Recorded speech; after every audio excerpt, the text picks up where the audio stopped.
You could be missing out on a deep, thriving relationship with God because of these 3 common mistakes that just about every Jesus follower makes. In this video, I'm going to show you examples of these mistakes and how to avoid them, or course correct if you figure out that you're actually doing one of them. The first common mistake that a lot of Jesus followers make without even realizing it, that is keeping them from flourishing in their relationship with God, is not telling God about how you feel when you're angry. If you're anything like me, you tend to respond and then later maybe process your feelings, but I found this doesn't really help much. If anything, it kind of muddies the waters, makes things a little more confusing, but we also miss the opportunity to go to God, tell him how we feel, and ask him to help us process what we're feeling and why we're feeling it. And maybe that sounds weird to you, or maybe you don't know exactly how you would talk to the Lord about such strong emotions, but listen to the psalmist as he cries out to the Lord and tells him how he feels.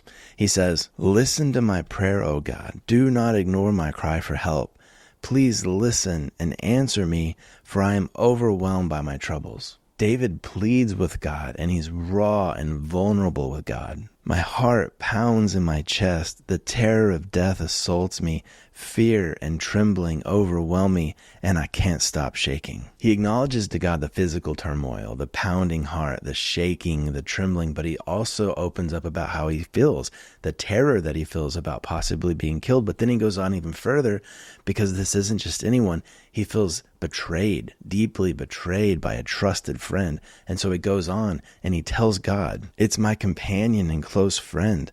What good fellowship we once enjoyed as we walked together to the house of God." And then listen as he becomes even more honest with God about exactly what's going on in his heart. He says, "Let death stalk my enemies. Let the grave swallow them alive, for evil makes its home within them." He's being honest about what's happening in his heart and what he now wants to happen to those people that have hurt him. None of this is foreign to us, this idea of expressing the hurt and the anger and the turmoil. What's weird is telling God about it. And even when we don't know exactly what we're feeling or why we're feeling it, we can always go to him and ask his Spirit to help search the recesses of our heart and help us figure out what it is that we're feeling and why we're feeling that. And when we don't take these things to God, when we don't tell him how we're feeling, we're missing out on the compassion and the empathy that he feels. Because remember, Jesus knows exactly what it feels like to be hung to the cross by the very people that he was there to save, the ones that he loved. So yes, he knows best, but he can also understand with deep empathy and compassion. The second mistake that almost all believers make is one that not only sabotages their relationship with God, but also sabotages their relationship with others.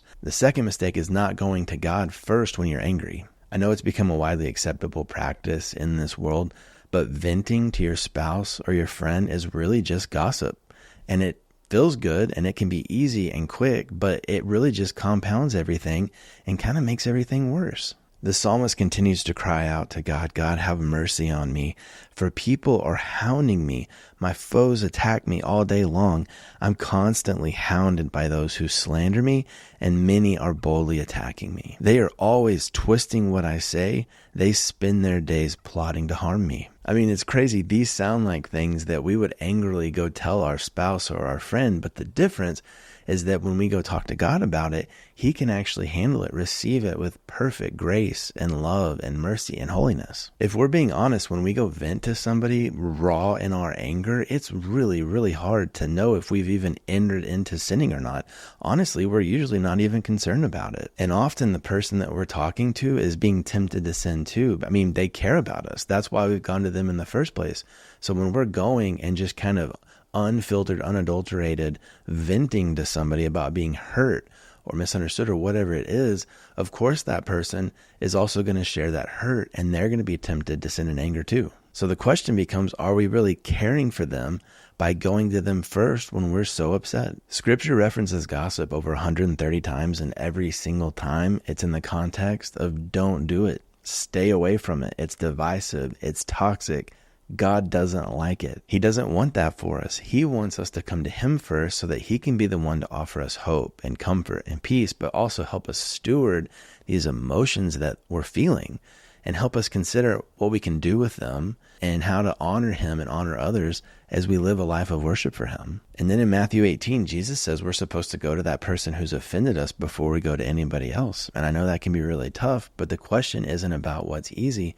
The question is about, honoring God, obeying what Jesus has said, trusting him with all of this. And when we ignore God's instruction, it makes trusting him super difficult. And we miss the opportunity of being blessed by him as we go to him and ask for his help to deal with these feelings that we're feeling. The third mistake that a lot of believers make, I know I do this, is forgetting to praise God when we're angry. It may sound weird if you're not used to it, but we were created to worship God at all time, even when we're upset by our circumstances. So David goes on and listen to him cry out to God as he is upset by his circumstances. He says, "When I'm afraid, I will put my trust in you. I praise God for what he has promised. I trust in God, so why should I be afraid? What can mere mortals do to me?" So he's praising God, but it's almost like he's reminding himself of the truths of God, of God's love and power and sovereignty, even over these difficult situations. And then listen to what he says here. This is incredible. He goes on and he says, "You keep track of all my sorrows. You have collected all my tears in your bottle. You have recorded each one in your book." Often when we're angry, it's being fueled by the fact that things feel unjust, but nothing goes past God without being seen. He doesn't forget our hurt.